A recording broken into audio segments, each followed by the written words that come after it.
vamos falar sobre sanções no ambiente de negócios, como é que a gente pode usar a sanção não apenas para punir, mas também como um mecanismo de premiação que possa ser um incentivo para o cumprimento eficiente do contrato.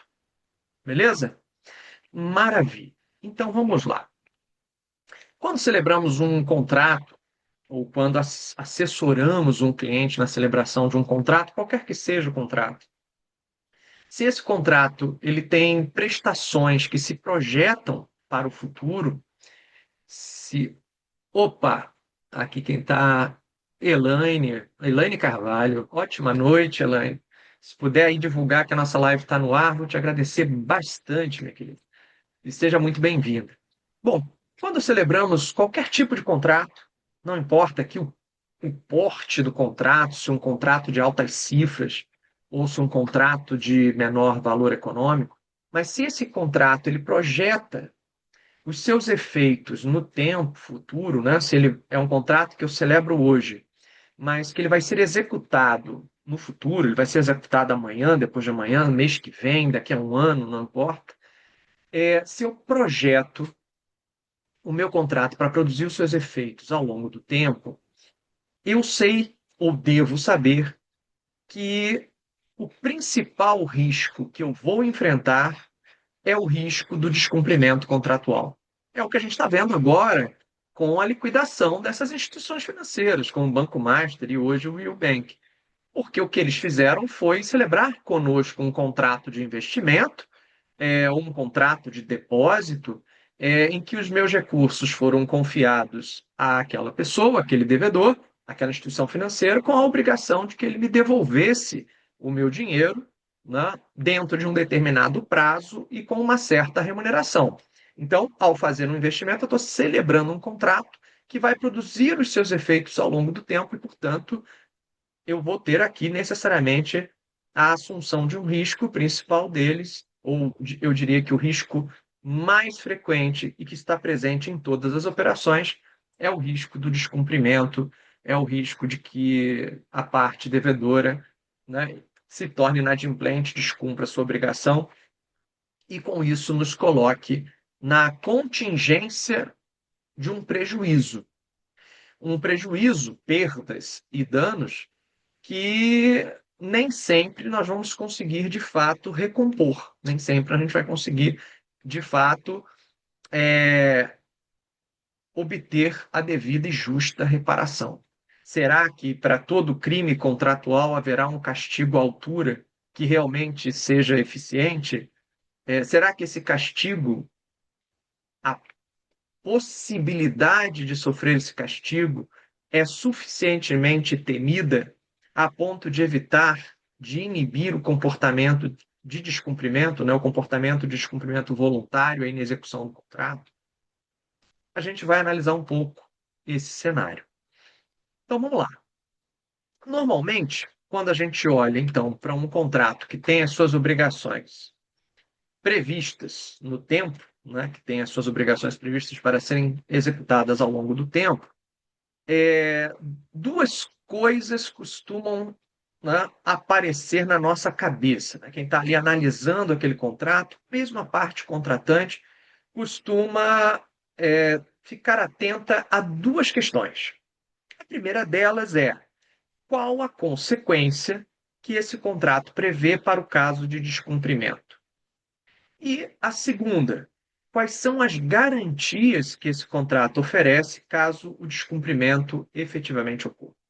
Então, duas preocupações que costumam acompanhar quem celebra contratos é se as consequências do descumprimento estão bem amarradas e se há garantias adequadas ou suficientes para o caso de efetivamente ocorrer esse descumprimento. No primeiro caso, quais são as consequências para o descumprimento? Nós estamos normalmente olhando para o aspecto negativo das sanções, as chamadas sanções punitivas. Qual é a estrutura que o contrato traz para punir a outra parte em função do descumprimento contratual? E será que esses mecanismos de sanção punitiva, eles estão à altura do que seria a medida necessária para coibir o comportamento do outro contratante. E nesse ponto entra um dilema. E o dilema é o seguinte: se eu errar na dose do veneno, eu posso matar, né, o meu paciente. Se eu errar na dose do remédio, melhor dizendo, eu posso matar o meu paciente, porque um remédio mal dosado, ele pode significar um veneno. Ou, ao contrário, um remédio numa dose muito branda, ele pode, na verdade, não operar nenhum efeito e funcionar como um mero placebo, incapaz efetivamente de gerar um resultado prático eficiente. Então, em outras palavras, uma sanção punitiva muito leve pode, ao invés de inibir o descumprimento, pode, na verdade, estimular esse descumprimento. E, por outro lado, uma sanção muito severa, desproporcional, ela pode gerar um efeito oposto ao que se pretenderia, que ao invés de inibir, ela pode, na verdade, gerar o efeito do agora tanto faz. Então, é tão grave a sanção estabelecida que agora tanto faz. Cumprir ou não cumprir não fará a menor diferença. Eu vou pegar aqui duas hipóteses para a gente pensar junto, beleza? Vamos pegar a primeira, né? A primeira situação, quando a sanção ela é branda demais e ao invés de gerar o efeito de inibição do comportamento inadimplente, pode, ao contrário, estimular o comportamento inadimplente. Vamos pensar aqui em um contrato que contenha uma obrigação a ser executada, cujo custo de execução para o devedor ele seja um custo de R$ 100.000. Então, aquele devedor, para cumprir a obrigação, ele vai ter um custo de R$ 100.000. Por outro lado, o contrato prevê que, em caso de não cumprimento daquela obrigação, a partir de um determinado prazo de inadimplemento, aquela obrigação será convertida automaticamente em uma cláusula penal compensatória, ou seja, uma cláusula que prefixa as perdas e danos daquele inadimplemento. E essa cláusula tem um valor de R$ 50.000. Nesse caso, dependendo de como esteja redigida essa cláusula, esse contratante ele pode se sentir mais estimulado a descumprir o contrato e a suportar a sanção punitiva do que a cumprir o contrato tal como ele foi previsto e assim evitar a sanção punitiva. Isso porque, se ele cumprir o contrato, o custo econômico, né, o valor que ele vai ter que despender, os custos que ele vai ter que suportar para cumprir o contrato, e eu estou falando aqui econômico, porque eu não estou falando reputacional, eu não estou falando dos aspectos morais, apenas da questão patrimonial. O custo que ele vai ter para cumprir é 100.000, o custo que ele vai ter descumprindo é 50.000.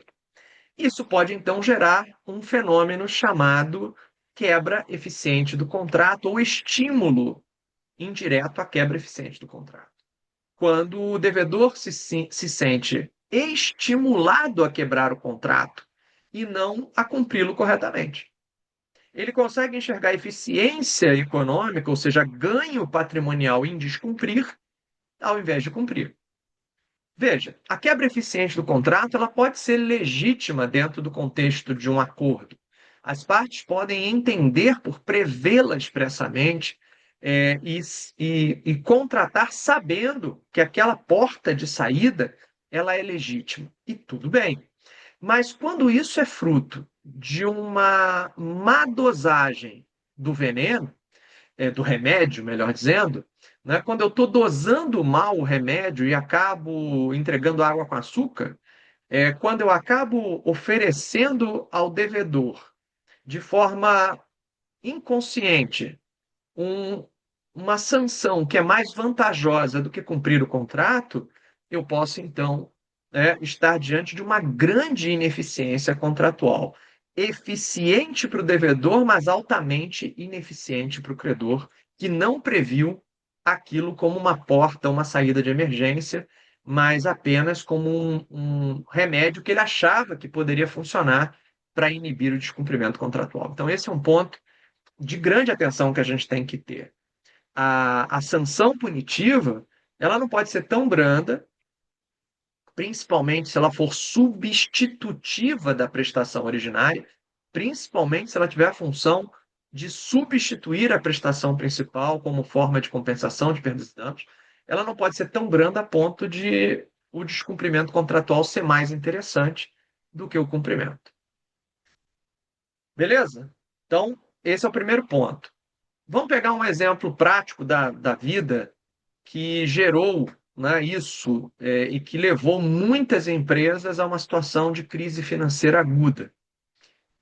No mercado imobiliário, nós tivemos entre 2015 e 2017 um grave problema de adquirentes que preferiram descumprir os contratos de compra e venda de imóveis na planta, a levarem esses contratos até o fim, porque suportar as sanções previstas em contrato, ou aquelas que viessem a ser aplicadas pelo judiciário segundo as métricas da jurisprudência da época, era mais vantajoso do que cumprir o contrato. A desvalorização significativa dos imóveis num curto espaço de tempo levou a que muitos compradores entendessem que desistir do negócio e descumprir o contrato era mais eficiente para o bolso deles do que cumprir. A questão é que essas construtoras, essas incorporadoras, se viram com a devolução de um grande número de unidades por descumprimento contratual e sem uma compensação financeira à altura do prejuízo causado. E isso levou a que algumas dessas empresas acabassem indo à recuperação judicial e algumas até mesmo à falência. Então, esse é um ponto que a gente tem que ter atenção. Então, mesmo grandes empresas estão sujeitas ao erro da dose. Né? Eu erro na dose, erro na medida do remédio e ele pode acabar saindo pela culatra, ao invés de funcionar de maneira eficiente para garantir o cumprimento, acabar saindo pela culatra como uma medida ineficiente. E a outra hipótese? Bom, a outra hipótese é quando o remédio é amargo demais. Ele é tão severo, ele é tão pesado, a dose é tão elevada, que eu mato o contrato antes mesmo de dar àquele devedor a oportunidade de purgar a mora e de dar cumprimento àquela relação contratual. E às vezes esse remédio excessivamente amargo, ele acaba funcionando como um desestímulo à purga da mora. Um desestímulo ao cumprimento, repito, ainda que tardio, daquilo que foi combinado. E aí acaba sendo também um instrumento ineficiente. Ah, André, mas se o remédio é amargo demais, eu sempre posso, por liberalidade, reduzir o remédio e liberar o devedor que de fato queira purgar a mora de ter que pagar aquela penalidade tão severa. Então eu posso, lá na frente, resolver essa dosagem. É verdade em parte. De fato, muitos credores têm por hábito prever multas muito pesadas, elevadíssimas, realmente muitas vezes exageradas, ao argumento de que isso lhes daria um poder de barganha para negociar uma redução da sanção na hipótese da outra parte querer se livrar do problema. Então, isso, na cabeça deles, serviria para estimular uma purga de mora mais rápida, ao argumento de que, com isso, seria dispensado um pedaço daquela sanção, seria abatido um pedaço daquela multa. Mas nem sempre, gente, o ambiente de negócios ele se confirma dessa maneira. Muitas vezes, eu já vivi algumas delas, sanções muito severas, muito pesadas, uma vez que elas sim, apliquem ao caso concreto, ou seja, já houve um descumprimento da obrigação, houve um atraso, por exemplo, e aquela sanção já está na conta, ela já está sendo imputada, às vezes ela é tão elevada que o devedor prefere litigar, ou seja, discutir judicialmente a dívida, do que realizar um acordo amigável, porque enxerga naquela sanção excessivamente onerosa um caminho para impugnação da própria cobrança. E com isso ganha tempo até mesmo para não pagar o principal.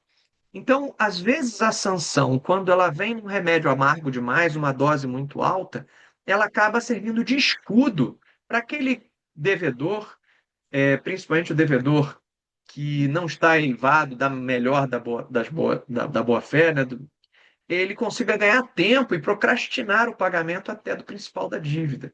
Então, isso acaba sendo ineficiente, porque a dúvida que gera sobre a legalidade daquela punição, por ela ser muito exagerada, acaba dando ao julgador uma compreensão de que o devedor tem razão e que, de fato, aquela obrigação é inexigível. E aí, até que se arbitre qual seria o valor devido, o valor justo, você acaba tendo uma postergação da inadimplência, né? Ou seja, a situação de não recebimento do crédito, ela acaba se esticando ao invés dela acontecer mais rápido. Uma outra hipótese, ainda baseado numa sanção excessivamente onerosa, é você ter aquele sentimento do devedor de que, olha, eu já morri, essa multa ela é tão elevada que ela me leva à falência, ela me leva à quebra. Se eu vou quebrar com essa multa, não adianta mais eu fazer nada. Então, vou empurrar isso e vou tentar sobreviver enquanto dá. Ao invés de buscar uma solução, eu simplesmente desisto da vida. E vou empurrando e vivendo dia após dia, empurrando aquela dívida, empurrando aquela circunstância, até o momento em que a outra parte esteja suficientemente cansada por não ter recebido, que ela aceite fazer um acordo. É o que a gente vê muitas vezes com devedores de baixa renda com cartão de crédito que os juros do cartão de crédito são tão elevados, a dívida cresce tão rapidamente, que ela chega a um patamar que o devedor de baixa renda diz assim: bom, agora eu já não tenho o que perder. Porque a dívida nesse valor já não tenho o que levar, eu já não tenho mais o que perder. Se eu já não tenho o que perder, tanto faz. Então eu não preciso mais me preocupar com pagar essa dívida. Eu já não tenho mais sofrimento maior para ter. Percebe? Então, uma sanção excessivamente onerosa, ela pode tanto servir de escudo para um devedor litigar sobre ela, empurrando aquela dívida com o tempo, como ela pode levar à total desesperança aquele devedor, a ponto dele jogar a toalha e dizer: oh, agora tanto faz, não vou mais me preocupar com isso não, vou levando uma vida a cada dia, o dia que não der mais, ok. Né? Então, como aqui está muito bem pontuando o Vitor, muito elevada acaba se tornando inócua. Exatamente, não resolve. Se abaixa demais, estimula ou pode estimular a quebra do contrato, a alta demais também não resolve, porque também não estimula uma solução rápida e eficiente. Você, às vezes, acaba levando esse cenário a um arrastar-se, né, ah, pela ideia ou da desesperança ou de usar aquela excessiva onerosidade como escudo para um litígio que pode se eternizar. Pois bem, esse é o primeiro ponto, a primeira perspectiva da nossa história, que são as sanções punitivas. As sanções que tentam, através da punição, inibir a inadimplência. Em que eu vou ter que buscar uma dose que seja adequada, ela não seja baixa demais para não estimular a inadimplência e também não seja exagerada a ponto de tornar-se ineficiente, porque mata o paciente antes que você consiga resolver o problema. Existe um outro tipo de sanção, que é a chamada sanção premial, que é uma sanção que ela vem se tornando popular a cada tempo, né? Cada vez mais, digamos assim, e que tomou conta de alguns setores da economia nos últimos anos, né? Aí o século XXI é muito rico em exemplos de setores que vêm adotando a tal da sanção premial, mas que, apesar de ser comum em certos setores, ela não é uma prática comum na maioria dos contratos. A bem da verdade é que, na maioria dos contratos, a gente encontra a sanção punitiva, mas não se depara com a sanção premial. Alguns segmentos de mercado é que viram na sanção premial uma saída eficiente para obter o cumprimento adequado da contratação. Então, vamos olhar para essa sanção premial. Qual é a lógica da sanção premial? A lógica da sanção premial é dizer o seguinte: olha, se você cumpre o contrato, você vai ser premiado. Ao invés de ser punido, você vai ser premiado. Sabe aquele ditado de que nós aprendemos no amor ou na dor, que muitas vezes os nossos pais diziam, ou né, educadores antigos diziam, né, aprende-se no amor ou na dor, e que na psicologia também isso aparece, a ideia de como nós aprendemos como seres humanos a nos desenvolver, né, ou se aprende no amor ou na dor, essa seria a lógica. Na dor, a sanção punitiva, né? Ela vai doer para que eu aprenda a não cometer aquela falha.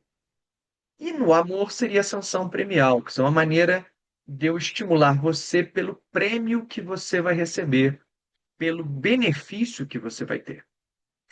E aí, a sanção premial, ela sempre vai despertar uma certa polêmica.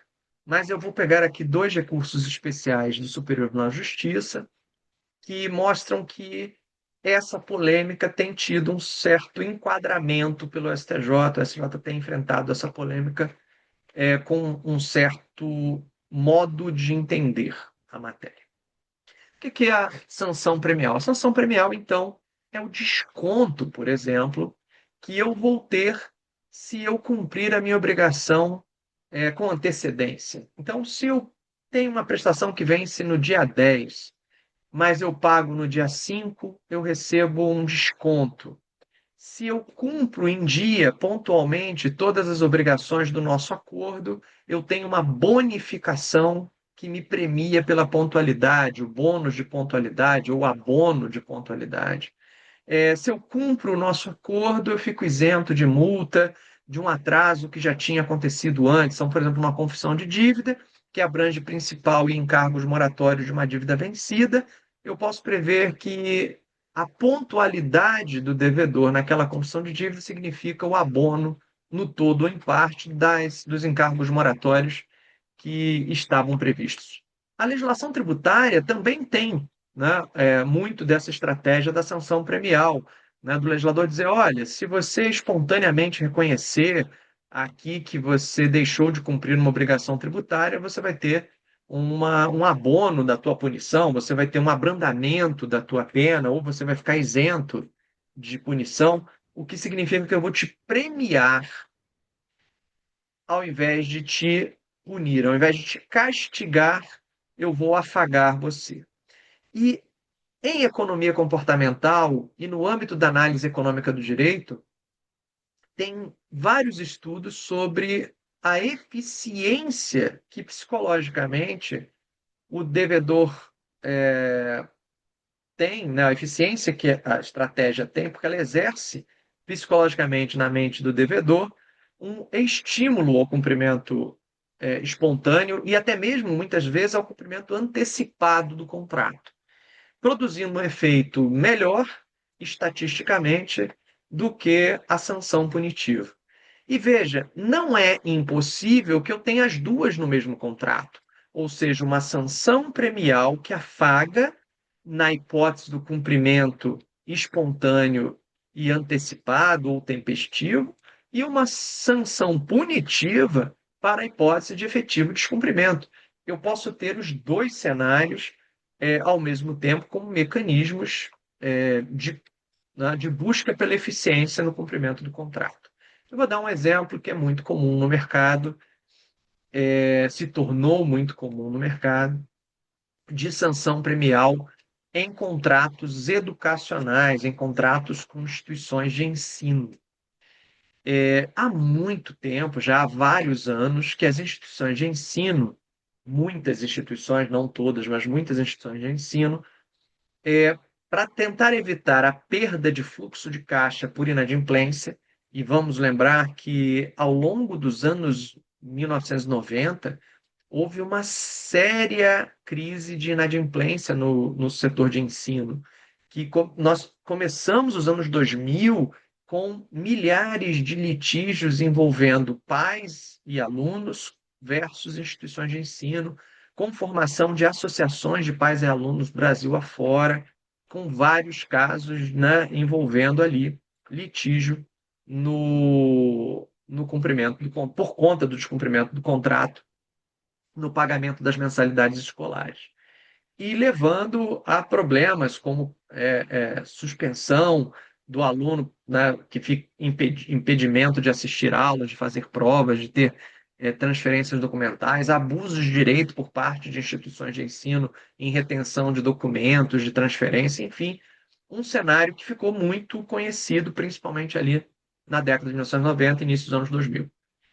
É, Muitas instituições de ensino, então, passaram a usar a sanção premial como mecanismo de estímulo ao pagamento voluntário, espontâneo e tempestivo para garantir o fluxo de caixa.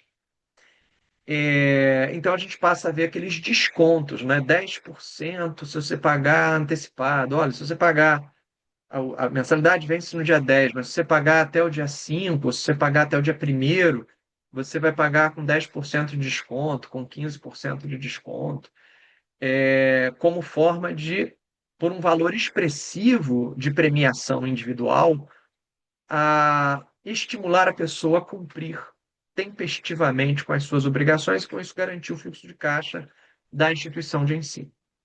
Nesses contratos, a gente ainda vai encontrar a sanção punitiva, ou seja, se você paga no dia 1º, você tem um desconto de 20%, 15 ou 10. Se você paga no dia 10, você paga o valor cheio, sem desconto. Se você atrasa, você paga o valor cheio acrescido de multa e de sanção punitiva. A gente vê isso nas anuidades das OABs Brasil afora, né, concedendo desconto para o pagamento antecipado, também com um mecanismo de antecipar a arrecadação e garantir o fluxo de caixa da entidade. E a mesma coisa, se deixar para a data de vencimento, paga o valor cheio, sem o desconto, e se atrasar da data de vencimento, além de pagar o valor cheio sem desconto, ainda fica sujeito à multa no sentido de sanção punitiva.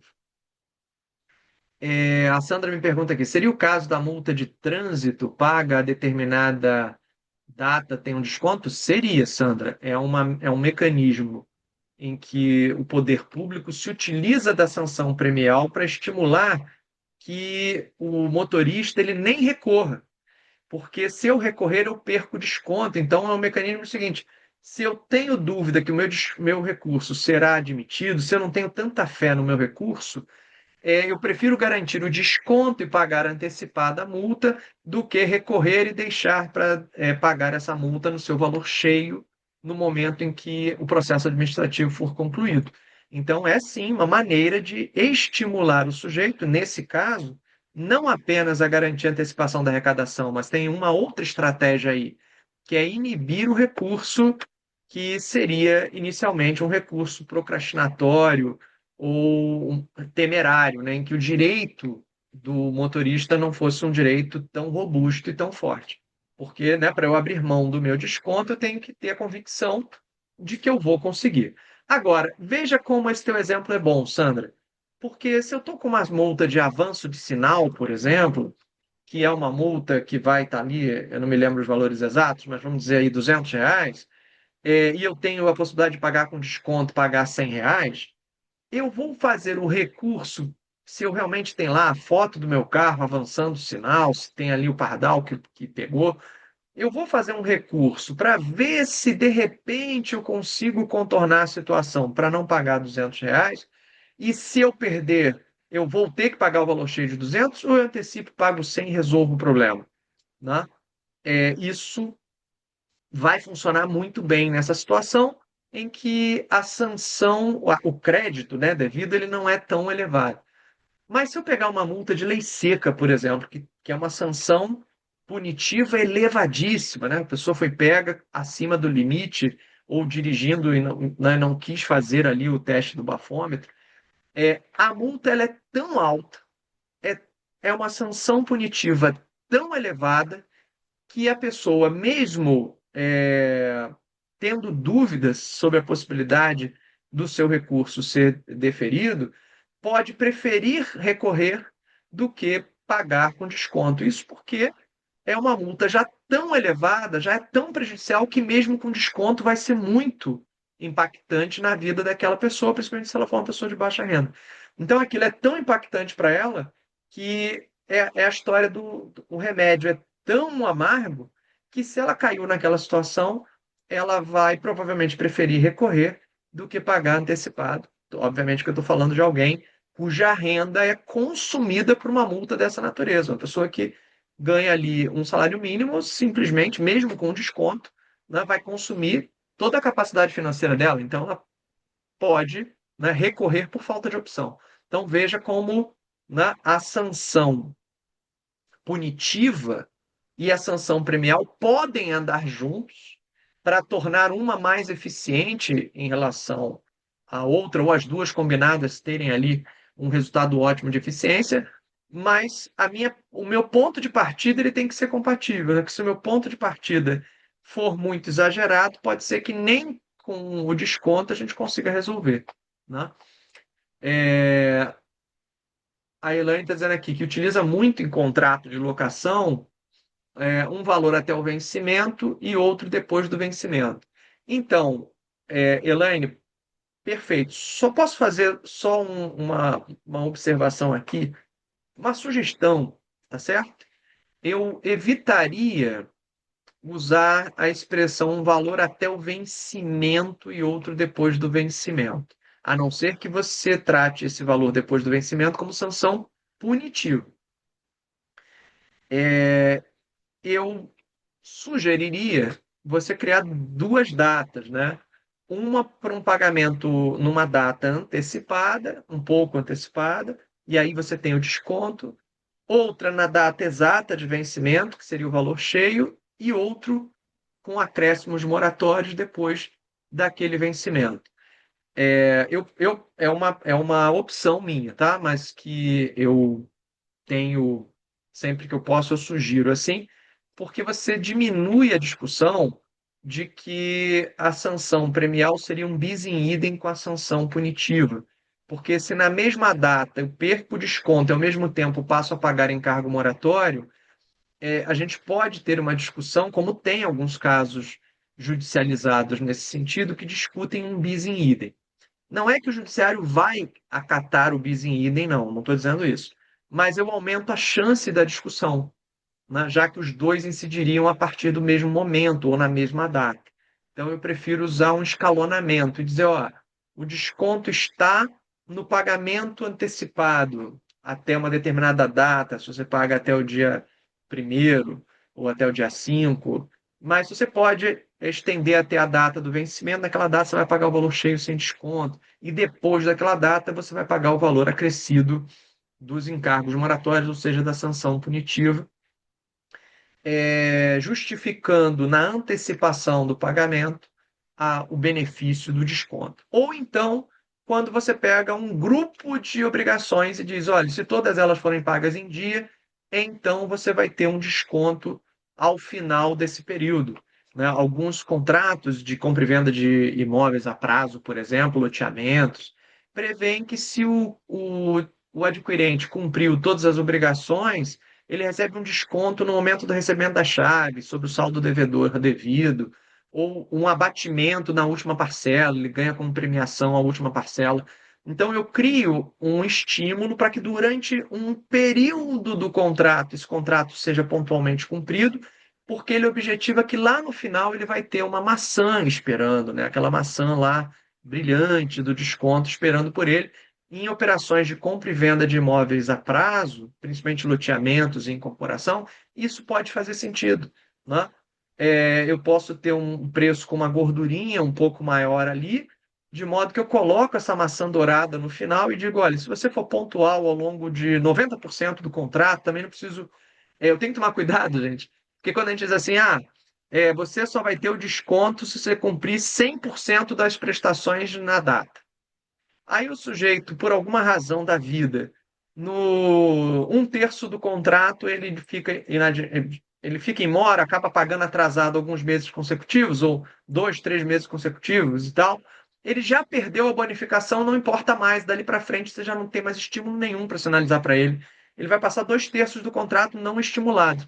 Então, às vezes, em situações como essa, pode ser interessante você dizer o seguinte: olha, se você for adimplente durante 90, pelo menos 90% das obrigações devidas até o final, eventualmente você vai ter 10% ali de situações em que você vai atrasar um pouco, mas se você tiver pago em dia ao menos 90% do contrato, você vai ter esse benefício no final.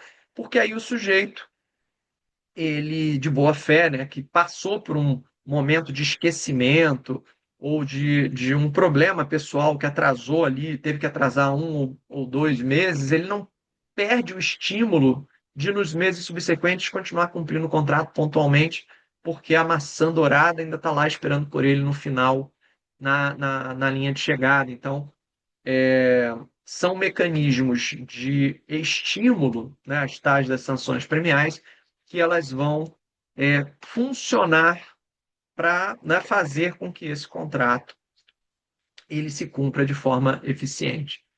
É, Então, Fernando, você pode colocar em cláusulas diferentes, ou na mesma cláusula, em itens diferentes, porque aí você tem a cláusula do preço, por exemplo, né? A cláusula do preço, ou a cláusula do aluguel, que é no caso da locação, que a Elaine citou, a cláusula lá da locação. Aí você tem lá a cláusula, aí você tem a cláusula segunda, que é a que trata do valor. Aí você tem 2.1, 2.2, 2.3, 2.1 você vai botar o valor cheio, né? Qual é o valor fixado para aquela prestação? Na 2.1, você vai dizer que se houver pagamento antecipado, haverá um desconto de tanto. E no 2.2, você vai dizer, olha, se houver pagamento tardio após a data de vencimento, além de não haver a incidência do desconto, porque esse desconto já não estará presente, você ainda tem os acréscimos punitivos, né, as sanções punitivas. Pode estar dentro da mesma cláusula, desde que em subitens diferentes.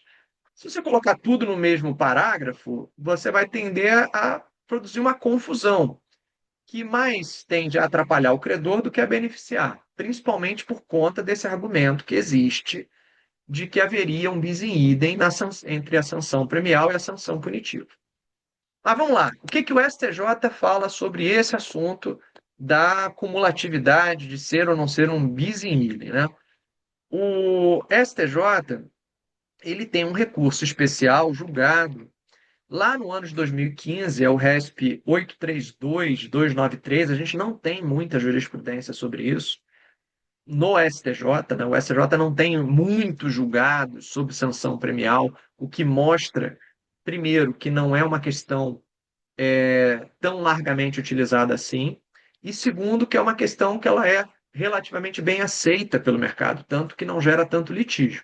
Mas tem lá um julgado de 2015, né, da quarta turma, relatoria do então, né, do ministro Raul Araújo, RESP 832-293, em que ele vai dizer, olha, o fato de ter havido, é até uma relação locatícia, o fato de ter havido o atraso no aluguel e ter havido a perda do bônus de adimplência, né, o desconto de pontualidade, e o acréscimo da multa contratual não significa bis in idem a incidência dos dois simultaneamente em função, cumulativamente, perdão, cumulativamente em função do inadimplemento contratual não caracteriza necessariamente bis in idem. Por quê? Porque eu tenho um aluguel que é 10 mil, um aluguel que, se pago pontualmente, tem um desconto de pontualidade de 10%, e um aluguel que, se vencido e não pago, vai ter uma multa contratual que pode ser outros 10%.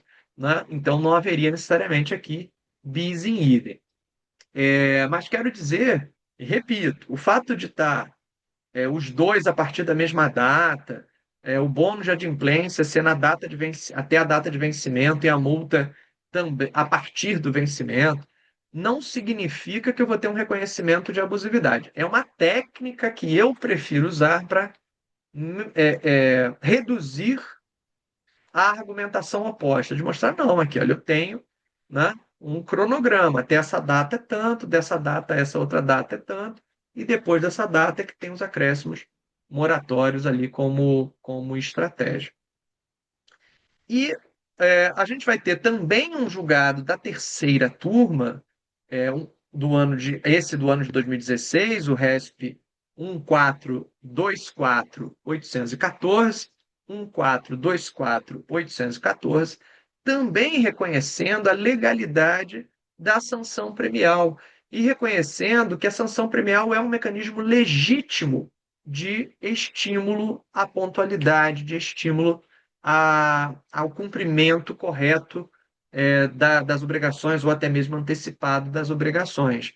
E que, por isso, por si só, não caracterizaria a abusividade contratual. Então, reforçando a ideia de que a sanção premial é um mecanismo que funciona de maneira também eficiente na contenção da inadimplência.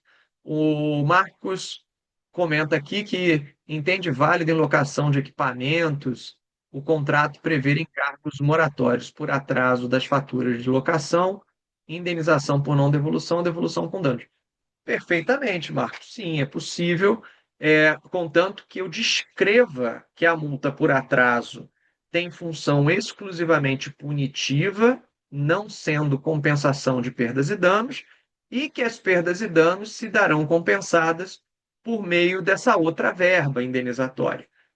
Toma sempre cuidado para evitar uma cláusula penal que não descreva a sua função, porque a cláusula penal, a sanção que não descreve a sua função, ela acaba gerando dupla ou tripla ou quádrupla interpretação.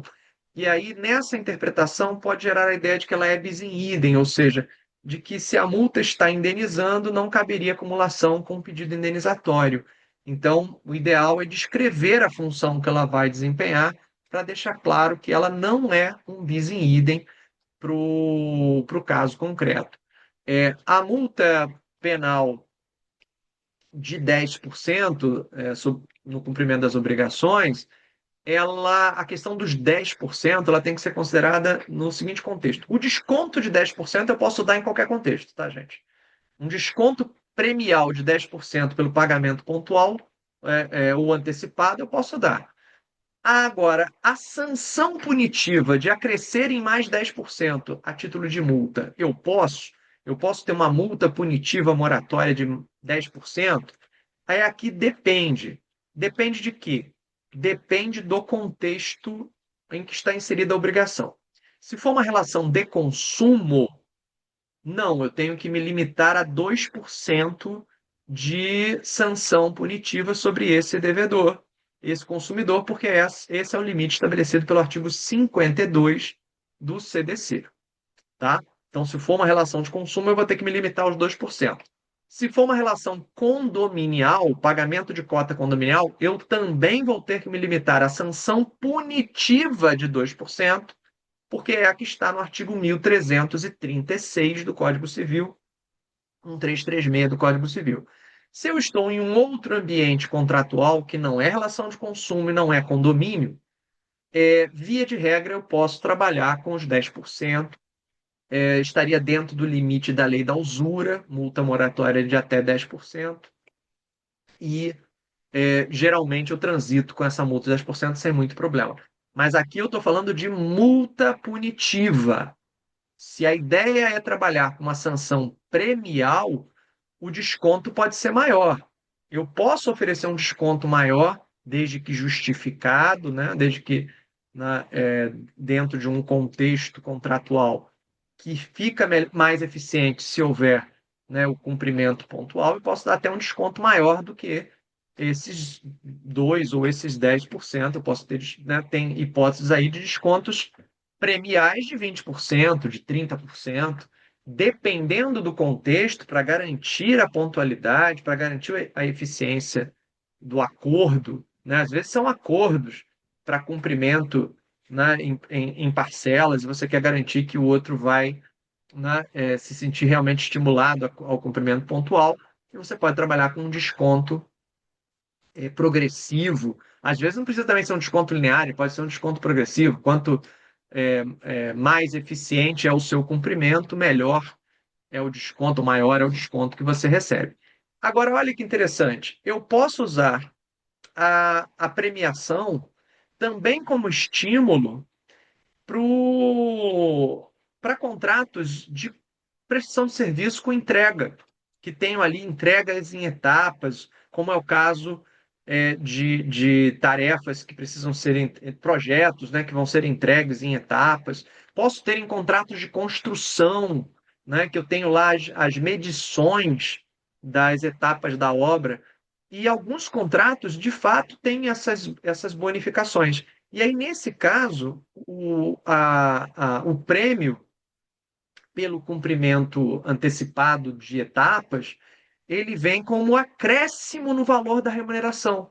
Ao invés de eu reduzir a remuneração multando o construtor, eu estimulo a que ele cumpra com o cronograma através de um prêmio, através de um acréscimo, uma bonificação no valor contratado. E eu posso ter as duas coisas. Eu posso ter, olha, a entrega até tal data, ela bonifica em tanto, a entrega dentro do prazo neutraliza e a entrega depois do prazo diminui o valor a receber, porque aplica sobre ele um desconto de multa. Né? Então, eu estou punindo e eu estou premiando. Né? Se você cumpre antecipado, eu premio. Se você cumpre atrasado, eu puno. Eu posso usar os dois mecanismos. Eu queria chamar a atenção de vocês que esses mecanismos, tanto a sanção punitiva quanto a sanção premial, a gente vai trabalhar no workshop Segurança Contratual na Reforma Tributária para situações específicas em que a gente vai ter ali obrigações acessórias entre os contratantes que são relevantes para a gestão tributária do cliente. Então, o nosso cliente ele vai ter alguns desafios adicionais, alguns novos desafios, por conta da reforma tributária, de obrigações acessórias que a outra parte vai ter que adotar, que vão além da obrigação principal. Pode ser que a outra parte esteja totalmente em dia com a obrigação principal, mas não esteja cumprindo corretamente suas obrigações acessórias, como, por exemplo, recolher em dia os tributos daquele contrato, fornecer as guias corretamente preenchidas de recolhimento de tributo, para que eu possa ter o creditamento dos tributos recolhidos. Eu possa evitar, por exemplo, uma responsabilidade solidária daquele parceiro contratual, porque ele não cumpriu as obrigações. Então, a gente vai trabalhar algumas dessas cláusulas como mecanismos, tanto sancionatórios punitivos quanto sancionatórios premiais, para estimular ou garantir, né, ou reprimir, conforme o caso, a melhor eficiência na gestão do contrato. Então, nós vamos enfrentar aí com mais profundidade, olhando a letra da cláusula, a redação dela, discutindo a maneira de aplicar, na gestão não do risco propriamente da obrigação principal, mas aqui me preocupa muito o risco da obrigação acessória. Porque normalmente o cliente está ligado, e nós mesmos, muitas vezes, estamos ligados na obrigação principal e a gente meio que descuida da obrigação acessória, pensando que a obrigação acessória é uma obrigação do outro, que eu não precisaria me preocupar com isso. Mas muitas vezes essa obrigação do outro, ela tem impactos significativos na nossa operação. E agora, com a reforma tributária, vamos ter muitas situações em que esse impacto vai ser mais visível ainda, né? Vai ser sentido de forma mais clara no bolso do cliente. Então, convido a vocês que queiram fazer o workshop Segurança Contratual na Reforma Tributária. Ele vai acontecer nos dias 26, 27 e 28 de janeiro, portanto, segunda, terça e quarta da semana que vem, às 19 horas. Aos que ainda não se inscreveram e quiserem conhecer as condições para inscrição, né, o valor é simbólico, é um workshop prático, a gente vai ter ali 4 horas e meia, 1 hora e meia cada um dos dias para meter a mão na massa e colocar em prática 10 mecanismos. Um deles será a questão da regulação das sanções, a gente vai trabalhar 10 mecanismos para enfrentar esse período de transição. É só escrever aqui 2601 você vai receber um direct com as informações para esse workshop e para fazer a sua inscrição. Está chegando, né? Falta pouquinho aí. A Fernanda está falando aqui. Não, aliás, você já tinha. Não, você já tinha falado isso, andou mais um pouco aqui, eu que estava perdido na, na última mensagem. Não, acho que eu respondi todas elas. Então, ó, maravilha, aqui. A. A Beck Advocacia está fazendo aqui um, me ajudando aqui a incrementar as inscrições. Muito obrigado. A Elaine aqui. O acesso ao workshop é pela plataforma, vai ser pelo Zoom. Excelente questão, Elaine. Vai ser pelo Zoom. Os alunos vão receber o link, os alunos inscritos vão receber o link de acesso para a sala. A nossa sala dentro da plataforma Zoom é uma aula que acontece dentro da plataforma Zoom, e, portanto, vocês vão poder ali interagir, vão poder apresentar perguntas, formular perguntas ao longo do treinamento. É um treinamento, né? O propósito é que a gente treine e coloque isso em prática. E aos alunos do Prática em Direito Contratual, que também terão o acesso à inscrição, vocês vão receber nos respectivos e-mails de cadastro ou pelos telefones de cadastro, no caso dos grupos de WhatsApp, o link para entrar na sala, certo? E, e é isso. Espero vocês lá. Se puderem, é, me dar essa força, divulgando esse evento, divulgando para as outras pessoas. Realmente vai ser um evento muito legal. A gente vai fazer um trabalho bastante bacana. Para quem não conhece, o meu trabalho é uma oportunidade aí de conhecer melhor como são, né, os treinamentos, como se dão as aulas, enfim. Você vai ter aí uma oportunidade de adquirir um excelente conteúdo, muito útil para esse período que a gente está vivendo agora, a partir de 2026, e, de quebra, né, conhecer um pouco mais do trabalho que eu desenvolvo, além desse aqui, nas redes sociais. Essa live vai lá para o meu canal do YouTube, @prof_André Roberto, @prof_André Roberto, lá no canal do YouTube. E vocês podem depois, se quiserem, assistir novamente, pegar algum pedaço que tenham perdido. Fiquem à vontade. Pessoal, uma boa noite a todas e a todos. E vamos que vamos. Estou esperando vocês segunda-feira, 7h30 da manhã, no Começando Direito, e depois às 19 horas, no início do workshop Segurança Contratual na Reforma Tributária. Até lá. Abraço.